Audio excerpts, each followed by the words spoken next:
ำหรับคลิปนี้นะคะเราจะมาดูการโชว์ของนกแสนรู้ของอยู่ที่ปราสาทเมืองรีดนะคะก็เลยคุณสามีก็เลยพามาดูการโชว์นกไปดูกันเลยค่ะ So they do all have roles, they do all have different jobs to do within this pack. Now if you are someone like Franklin, you are a small male. Now males in general are the smaller out of the two in the bird of prey. He becomes the bird that flushes the prey out into the open. So it's down to him to go through the undergrowth, into rabbit holes potentially as well, using that small size, and he's quite quick as well. That enables him to be able to get right into get the prey right out into the open. Now once he's flushed the prey, the next job is for the chasers. Now the chasers are the medium-sized birds, the ones that are a little bit bigger than him, bless him, and a little bit more experienced. Now these are the birds that chase the prey in different directions. The more they chase it, the better it is. The idea is to wear it out as much as physically possible, so the prey is very easy to catch once it's got no energy. And then the medium-sized birds will force the prey straight into the pathway of the hunting bird. So you'll have the females in the pack. These are the birds that generally are at the top again because they're bigger, a little bit more power, a little bit more weight behind them, and more of an ability to take down the prey. And that's what they'll do. They'll be waiting a little bit further ahead for the medium-sized birds to chase the prey in their direction. They dive down and then catch their food. Now there'll be 4 or 5 females in this group waiting to catch that item of prey. If the first one misses, the second one will then take over. If the second one misses, the third one will take over, and so on and so on. They literally use each other to bounce off of. It very much is a teamwork thing for these guys out in the wild. Now they're hunting black-tailed jackrabbits, which are the equivalent to a British hare, so a huge item of prey. Little Franklin, bless him, would not be able to take one of these on his own. With 19 others of them flying around, it's a very easy source of food. He's done really well this afternoon. Now bless him, little Franklin normally flies with another bird during the demonstration, so him out here on his own is a huge confidence thing for him, and he has done incredibly well. So I think what we're going to do is see if we can get him to pop himself just through the hedge on the other side. So off he goes. Right the way out. Let's give him a round of applause. He's done really well this afternoon. Now, to start off with, she is the most spoiled bird you've ever met in your life. This is her demanding some attention. So she jumps up onto the perch on the front of the arena, and in front of everybody here watching, she demands that her dad comes over and gives her a cuddle. And that's basically what's going on at the moment. Now, because she's the first one, what is his name? Exactly how to get us to do exactly what she wants to do. ไม่มั่นใจ Now ตัวแรกเพราะว่า she started this months and months ago.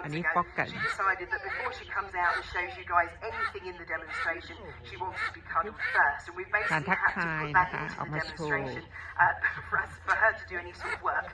So that's basically what she does. She comes out, demands a cuddle, and hopefully then she concentrates on what we're asking her to do. Now she is what we call a striated caracara, and these guys are a Falkland Island bird. Now there's about 10 species of caracara, all found in South America. They're all relatively intelligent. This one in particular is the most intelligent bird of prey on the planet. Now this is shown in some of the methods that these guys use to hunt and to catch their food. They are top of the food chain to start off with. There is nothing that interferes with a bird like this. Although she is cuddly and obviously very cute and wonderful with us, in the wild they're quite a brutal species. Hello. How are we doing? You need to go and do some work, don't you? That's a very nice bit of grass. น่ารักมากเลยค่ะ Go and do some work. It's very nice to see you. Yes, very nice. Now you need to go away. Go and do some work. So these guys are the most intelligent species, and because of this, they are top of the food chain. There is nothing that's going to interfere with these because they have brutal ways to find their dinner if necessary.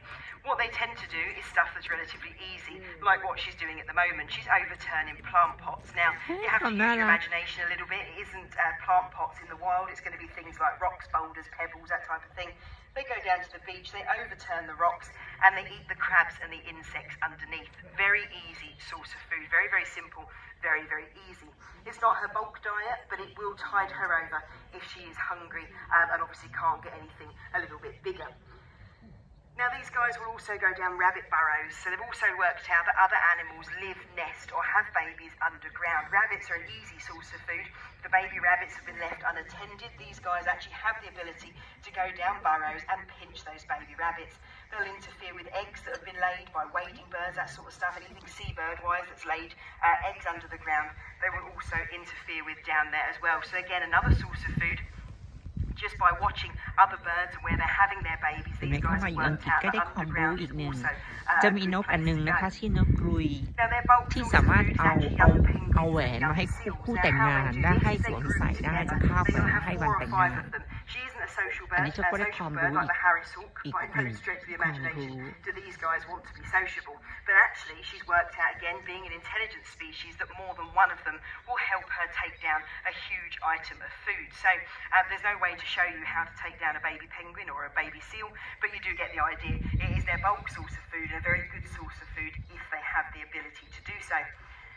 The little Travis here and all the other caracaras across the Falkland Islands have worked out that people are a brilliant source of food. Now, she doesn't eat people before anyone starts to worry. She's not a people-eating bird. What she's actually worked out is by studying people, she can work out how we waste a huge amount of food. So we put all our wastage food in our dustbin. And basically, these guys have worked out by watching and studying humans that the dustbin is the best place to get her dinner from. Now these guys will jump up on the side and then jump straight in. They will rummage around, they will eat all your leftover dinners, they will tear open bags, packaging, anything you've got in there, and eat pretty much anything you've left in that bin. Very, very easy, very, very simple. Now there is no risk with this particular source of food. She's not got to worry about bigger penguins or anything like that coming along to give her problems. She also doesn't really have to worry too much about competition either. There's numerous amounts of bins, numerous amounts of food. So it is probably the best source of food and slowly becoming the sort of more common one that these guys are using because they're not wasting any energy. It's a very, very easy, very, very simple source of food. Now they do have the ability to knock bins over, so they will jump up on the side of them, they'll knock them over, keep that brain power working. She plays numerous other games as well, so she likes kaplunk, so we've got a tube that we put food in, she pulls the rods out and the food falls down to the floor. We've got lots of different sort of open a lid and there's food in there, pull a tray out, there's food in there as well. Anything to keep that brain occupied is the most important thing with her, but spin the bottle by far is her sort of favourite thing that we do. And as long as she's happy, that's the most important thing. And again, you can see she's happy because there's literally nothing connecting her to us. If she wants to run off, she has every right to do so. If she wants to leave, again, she has every right to do so. But she's perfectly happy. She looks at us as mum and dad. We've been with her for almost 7 years now. She's been with us, bless her. And she is a spectacular little species of bird. Now I think what we're going to do is we're going to see if we can send her off to the other side of the arena. Normally at this point Mark runs in the opposite direction and you'll watch her just chase him out of the arena. He's going without you, Travis, so quick. Bye bye. Off she goes. Give her a massive round of applause. A crested seriama or a red-legged serema. And they are a bird that is not actually a bird of prey. Now to be classed as a bird of prey, you have to fall under 3 categories. You have to อันนี้เป็น fall under ตัวที่ 3 นะคะ you eat meat, which โชว์ที่ she does eat meat. But she doesn't have a hooked beak, it's just curved, and she doesn't actually kill with her feet. Her feet are basically there for her to run around on and to help her jump. That's basically all they're there for. These guys actually have a whole different way of killing their food, which we will show you a little bit later on. So although she's more closely related to the likes of storks, cranes, songbirds, that sort of stuff, she is quite spectacular, a very brutal hunting bird out in the wild. Hunting bird right Now she has a couple of abilities that she uses to ล่าเหยื่อ One of them is the ability to run. Now these guys can run up to about 15 miles an hour. She does have the ability to fly, but if I'm honest, it's not a great one. Her wingspan isn't particularly sort of big, and she is quite a heavy bird. So when it comes to flying, it's more of like a panicked chicken, pheasant type flight. It's not, they're not built for flying at all. She can roost up nice and high in trees, but generally they don't do much flying unless they absolutely have to. Running is what she is built for, again with those lovely long legs. Now if she's lucky enough, she will be running along the ground as she's doing, as she finds lots of food. She can eat bugs and insects, small rodents if she comes across them as well, and snakes. Now snakes are her bulk diet. A really good source of food, as long as you're not bitten by it and it's not venomous. It is a brilliant source of food, and that's what we're going to show you guys, how these guys will hunt and catch their snake. Now one of the first things, as we said, if she's lucky enough, it might be on the floor. She can pick it up, she can kill it and eat it straight away. But majority of the time they're eating tree snakes, and as the name suggests, these snakes live in trees. So she has to have worked out a way to be able to get the snake out of the tree and down to the ground. Now how they do that is by jumping. Now these guys have an incredible ability to jump. Again, looking at those legs, she's got a knobbly bit which looks like her elbow. That is her ankle. by having a very strong ankle, very long foot bone, these guys can literally crouch down and they can jump up to about 20 foot from standstill. She just doesn't need to run up or any help whatsoever. These guys have the ability straight from standstill to jump straight up. So we're going to try that this afternoon, see if we can show you how it works. She needs to be paying attention first, Tash, if you don't mind. So hopefully with any luck you'll see her jump straight up from standstill, literally from the ground, straight up. She uses her wings to get her up there and obviously to grab her snake out of the tree. It's very, very easy. Not much effort is used there at all. You can see her crouch slightly and then literally ping herself straight up into the air. And this is literally up to about 20 foot, so huge heights to grab the snake out of the tree. Now, once she's got the snake down to the ground, she's then got to make sure it's dead. She's got to be able to kill it at this point. Now, she doesn't use her feet. She uses her height to her advantage. Her height and her beak is what comes into play at this point. And she's got to be quick. She's pulled the snake out of the tree, and if she's grabbed it by the tail, she's got no control at this point. So she's got to get in there quick. She's got to make sure it's dead before then she can obviously eat it. So how she kills her snake is what makes her a little bit more brutal than most other birds. So what she actually does is she picks up the snake by the back of the head and she whacks it on the ground. Again, sounds really brutal, literally, and sort of obviously when you listen to how she does it, it is an incredibly brutal way of killing her dinner, but it is quite spectacular and something we're going to show you guys this afternoon. Now, to show you how to kill a snake, we obviously have to have a snake. Now we do, Mark has a snake on him. It's not real for anybody freaks out. It is a rubber snake. We're going to chuck it out for Tash to pick up, and hopefully she's going to kill it. Just like that, she picks it up, uses her height to her advantage, and whacks it on the ground. It's a really brutal, absolute animal when it comes to killing her dinner. And you can imagine if that was a real snake, it's going to be dead relatively quickly. Her picking it up, smacking it on the ground is a very easy way to make sure it's dead.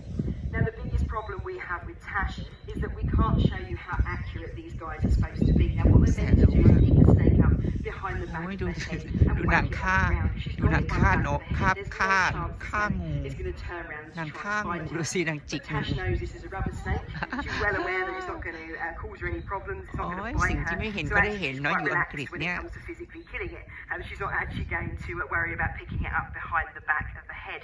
But you do get the idea. She picks it up, lifts her head up, and then literally hits it straight onto the ground. Now, if she has any other problems where snakes are concerned, she does have the ability to disorientate it. So what she'll do is she'll shake it about on the floor. So if the snake is a little bit stronger than she first expected or a little bit more of a problem for her, she'll shake it around and then whack it on the ground. Again, disorientating the snake, whacking it on the floor, then making it a very easy source of food for her. Now, they're normally about 1.5 foot in length, these snakes. There's quite a lot of food there. She swallows it down whole, literally in one sitting. There is no tearing it apart like birds of prey do, because again, she isn't a bird of prey. Where she puts that whole snake, I have no idea, but it is a brilliant source of food for her. Now, these guys are also used by farmers to protect their livestock. Now, the reason for this is because they're incredibly noisy. They make a huge honking noise, and actually little Tash here can be heard over by the castle. So on a clear day where there's not a lot going on, you can hear her calling right over on the castle island. It's a really sort of travelling noise, very, very loud, big honking noise that these guys make, and the farmers use this to their advantage. That honking noise will be used if there are snakes that have turned up, or if predators are on the way, or if there's any sort of problems going on with the livestock outside. These guys will make loads and loads of noise. Then the farmers can interfere and obviously get out there and see what's going on. So the noise is incredible, and they are a brilliant hunting bird, even if she isn't quite a bird of prey like most of the other ones that we have are. Now, bless her, I think she's done really well this afternoon. She's been with us since she was 2 weeks old. She's been out here for you guys for the last couple of years, and she's doing incredibly well. It's her first part of the season, and actually she's behaving herself quite well at the moment. So I think what we're going to do is we're going to get her to wander back in. We'll pop her back in her aviary and make sure she's nice and safe.